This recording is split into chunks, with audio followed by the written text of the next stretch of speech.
नमस्कार दोस्तों, स्वागत है आपका हमारे YouTube चैनल ज्ञान ओके में। दोस्तों आज बात भारत की खुफिया एजेंसी रॉ की। रॉ यानी research and analysis wing. Raw Bharat की खुफिया एजेंसी है या यूं कहें कि एक गुप्तचर संस्था है। कई सारे आतंकी हमलों की साजिशों को भारत की एक खुफिया एजेंसी नाकामयाब कर चुकी है।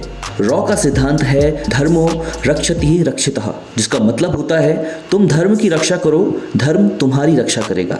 दोस्तों 1962 के भारत चीन युद्ध में मिली हार के बाद और 1965 के भारत पाकिस्तान युद्ध के बाद बाहरी सुरक्षा का खतरा काफी बढ़ चुका था, जिस कारण से अलग से एक खुफिया एजेंसी के गठन की जरूरत महसूस होने लगी। इसके बाद साल 1968 में तत्कालीन प्रधानमंत्री इंदिरा गांधी की सरकार ने एक स्ट्रॉन्ग सीक्रेट एजेंसी के गठन की बात सोची और 21 सितंबर 1968 को रॉ का गठन किया गया। रॉ का मुख्यालय नई दिल्ली में है। दोस्तों बड़े बड़े शहरों में जब हम जाते हैं तो हर किसी बिल्डिंग की एक पहचान होती है और ये पहचान उनके नाम के बोर्ड्स पोस्टर्स के रूप में होती है, लेकिन रॉ की बिल्डिंग में उसकी पहचान का कोई भी संकेत नहीं है। ना ही अंदर किसी भी कमरे के बाहर अधिकारी के पद और नाम से संबंधित कोई बोर्ड लगा होता है। देश के इन गुप्त जांबाज सिपाहियों यानी रॉ के एजेंट्स को ना ही पब्लिकली कभी कोई शाबाशी मिलती है, ना ही उन्हें कोई जान पाता है। रॉ के लिए जारी बजट की जानकारी सिर्फ वित्त मंत्री को ही होती है। रॉ पर सूचना का अधिकार भी लागू नहीं होता। प्रधानमंत्री और उनके अंडर आने वाली ज्वाइंट इंटेलिजेंस कमेटी ही रॉ के ऑपरेशंस और कामों का हिसाब उनसे ले सकती है। कभी कभी तो रॉ के प्रमुख को भी नहीं पता चल पाता कि उनके ऑफिस में चल क्या रहा है। दोस्तों रॉ की 5 चाइल्ड एजेंसीज भी हैं। पहला द एविएशन रिसर्च सेंटर,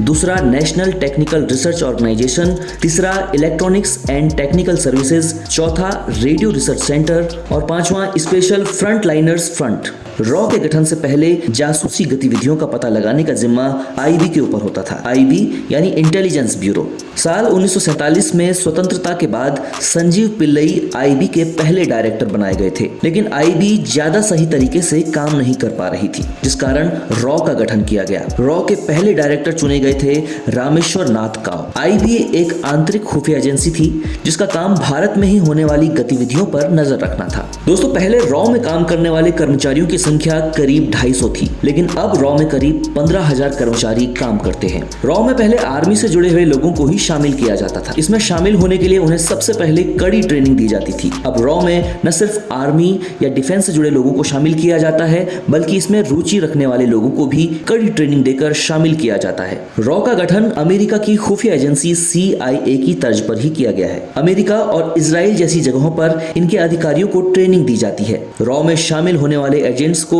विदेशी भाषाओं की ट्रेनिंग भी दी जाती है। जियो स्ट्रेटेजिक एनालिसिस के बारे में बताया जाता है। Financial, space technology, information security, energy security जैसे विषयों की जानकारी भी दी जाती है। रॉ के अधिकारियों को मोसाद, CIA, ISI, KGB जैसी पावरफुल खुफिया एजेंसीज की केस स्टडी भी कराई जाती है, ताकि वे समझ सकें कि दुनिया की बाकी एजेंसीज कैसे काम करती हैं। रॉ का काम देश को भविष्य में होने वाले संभावित खतरों से आगाह करना होता है। आइए जानते हैं रॉ के कुछ जोखिम भरे ऑपरेशंस के बारे में।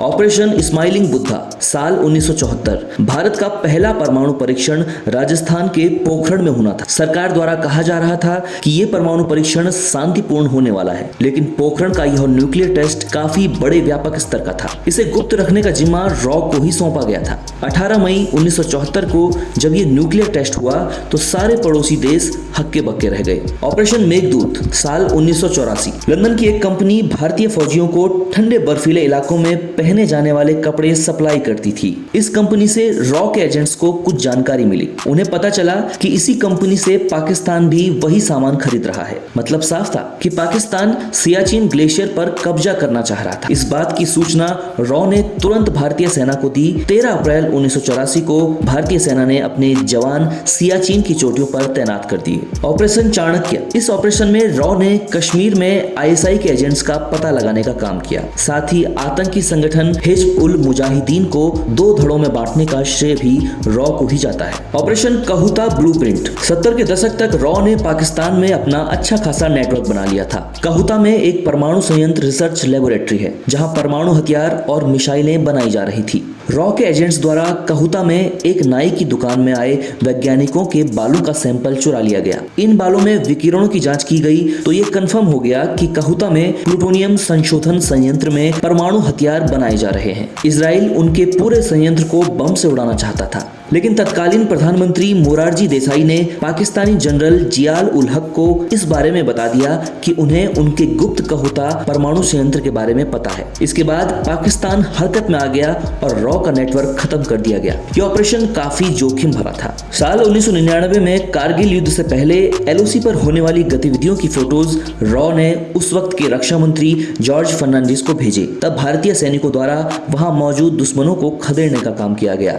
इसके साथ ही कारगिल युद्ध के समय रॉ ने पाकिस्तान के परवेज मुशर्रफ की पाकिस्तानी आर्मी चीफ के साथ की गई कॉल को रिकॉर्ड कर लिया था और बाद में इस कॉल को ही बतौर सबूत पाकिस्तान के खिलाफ युद्ध की शुरुआत करने के लिए इस्तेमाल किया गया। इसके अलावा 1975 तक सिक्किम भारत का हिस्सा नहीं हुआ करता था और कहते हैं कि 1972 में सिक्किम को भारत में शामिल करने की जिम्मेदारी रॉ को ही सौंपी गई थी और इस तरह से रॉ ने सिक्किम को भारत का हिस्सा बनाने में एक अहम भूमिका निभाई है। ऐसे और भी कई कारनामे हैं जो रॉ ने अंजाम दिए हैं। देश की सेवा में लगे इन गुप्त जवानों को हमारा सलाम।